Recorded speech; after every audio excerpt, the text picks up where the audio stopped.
Hey guys, Dugiedugdug here and welcome to the video, and today I have such an awesome project to show you guys. This is kind of the new big project I've been working on after my mini game. I've been working on it for ages now, actually since the start of the summer holidays this year, so that's what, July?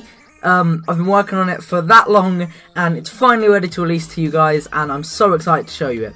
So basically, if you can't tell from the title, I have built an AI, kind of. It's not the AI you'd expect, don't worry, I haven't built Terminator, I'm not going to end the world, it's okay. But what I have built is a very simple AI that learns how to play, well, it knows how to play noughts and crosses.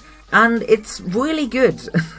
I've been beaten too many times by this thing. So, as you can see, we can play things, I've called it Dugiebot because, I don't know, Dugiedugdug, you know. So, as you can see, it will play moves, the player is red and the bot is yellow, and basically it's really good. So as you can see, it blocked me there. Let's just quickly block him just in case. He'll probably play, I'm gonna let him win this round because it's just easier to let him win. As you can see, I can't go anywhere while he's choosing his thing. I can't look anywhere, I have to look at the board so I don't miss things. There we go.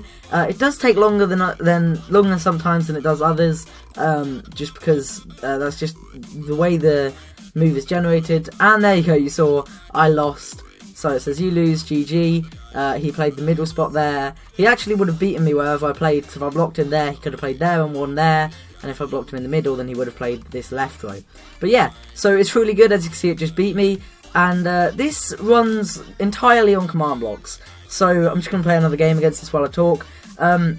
This has, I'll show you guys the commands in a minute, but this has an incredible amount of commands. It's just mind-blowing how much it uses. So I don't think I can win this actually. I think I'll show you guys the draw though, luckily. So basically this runs using, yeah, completely command blocks. It's completely vanilla. As you can see, if we fill up the whole board here, it says you drawed GG. As you drawed GG. As you drawed GG.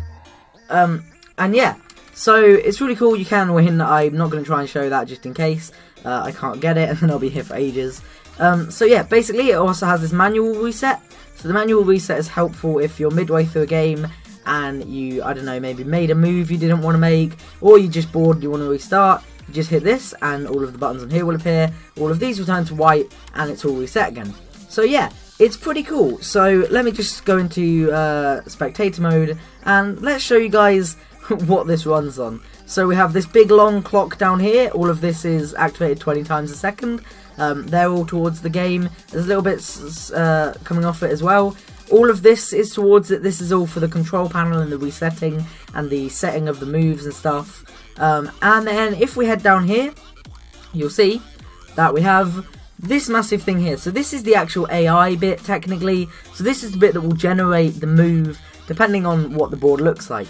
So I'm not going to explain what all of the commands do or anything, but what I am going to do is just basically explain how it's generated. But first, let's take a look at some statistics. So this actually has 585 active command blocks. So that doesn't include the ones used for testing, like these four here, and this bit hooked up to the repeaters over here. That's all for testing. That doesn't include that. So 585 command blocks are activating to actually make this whole system work. And that is a lot. I mean, the Battle of the Gods minigame I made a while back for my 250 subscriber special only had just over 250. I think it was 265 it had. And that was a pretty decent minigame. So this really does have a lot of command blocks, which is why it can be a little laggy, but I actually find that it's okay. So as you can see, we've got slimes back here to track the movement, to track the places, and then the rest is all run on command blocks. There's no armor stands or anything, but yeah, so let's just basically get into how this move is generated. So, how does this AI work? Well, basically, what the game will do is it will scan the board for certain things and play its move based on that. So the first thing that the AI will do is it will check if it can win. So if there's any position it can play that will make it win, it will choose that position, play it, and obviously win the game.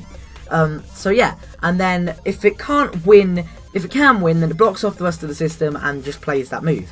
If it can't win, it moves on to the next module of the system, which is blocking. So if it tests if it can block, if you can win at any point, and then if it can block you, because if the spot between the two places you can win or next to them or whatever is free, then it will play that block, that like place, to stop you from winning, to block you. And if it can't win and it can't block you, then it goes on to the random generating of the move. So how does the random generating work? Well, it's reasonably simple. So the first thing it will do is, because the corners are the most kind of desirable places in Naughts and Crosses, then what it does is it tests if the corners are free, and if they are, it will randomly choose one of the 4 corners. Sometimes it chooses a corner that's already full, and that's why it takes longer, because the whole system, if it's full, then the whole system runs again and generates another random one and hopefully picks one that isn't full. It'll always work, it will never not be able to choose a move, because it'll just keep running through until it gets the one that can. If all of the corners are blocked up, then it won't try and generate a corner, but instead it'll try and generate one of the sides. So once again, this uses randomizers to pick either the top, bottom, left or right spots in the middle, and play one of them, and if all 4 of those are filled up, then it chooses the middle. So yeah, the middle is actually the least desirable spot. I don't know whether to call them places or spots, I'm just going to call them spots. It's the worst spot to have, and that's why it only uses it at the very end if it has to.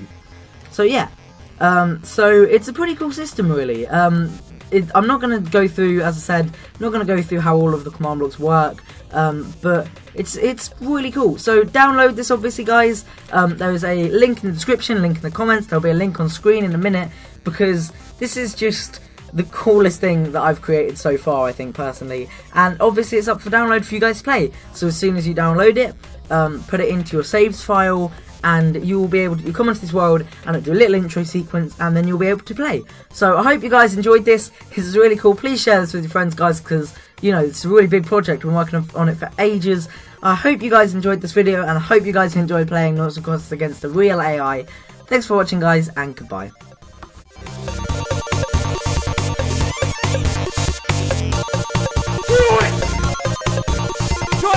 Do it!